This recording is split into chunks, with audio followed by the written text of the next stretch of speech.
تو وہ کھیل کی یاد ہے، یہ ریکارڈ آپ ذرا عوام کو بھی سنا دیں کہ اس نے بولا ہم آرمی چیف کے اپوائنٹمنٹ کے اوپر کھیلیں گے، قانونی طریقے سے کھیلیں گے. اور مجھے یہ بھی پتہ ہے، اور علی محمد خان صاحب یقیناً ڈینائی کریں گے، عارف علوی صاحب لاہور جانے سے پہلے عمران احمد خان نیازی صاحب سے مشورہ کرنے سے پہلے صبح ہی اس صبری پہ سائن کر چکا تھا، اور یہ ریکویسٹ کی کہ 7 بجے میں واپس آؤں گا، خان صاحب سے ملاقات کرنے کے بعد اس کو ڈسکلوز کر دے. تو اچھا رول ہے نا، میں تو اپریشیٹ کر رہا ہوں. دیکھو یار آپ سارا ٹائم آپ ونڈ سکرین میں پیچھے دیکھتے رہتے ہیں. آگے دیکھیں، آگے کیا کرنا ہے. سن لے وہ کہہ رہے ہیں آگے دیکھیں آگے کیا کرنا ہے. پیچھے ہی دیکھ رہے ہیں، آگے دیکھیں سر.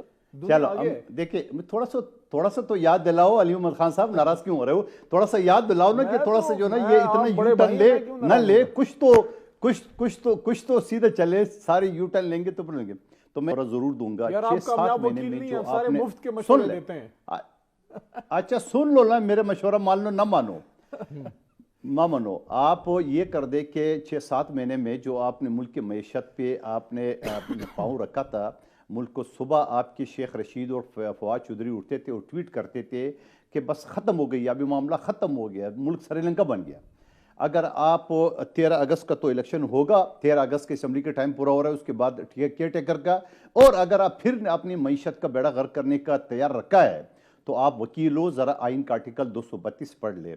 اگر ناگزیر حالات میں اسمبلی 1 سال کے لیے ایکسٹینڈ ہو سکتی ہے، تو میں تو خواب دیکھ رہا ہوں، بلکہ دیکھ رہا ہوں پورا آپ، کیونکہ آپ خاموش بیٹھیں گے نہیں ہیں اور ہم اپنا کام کریں گے.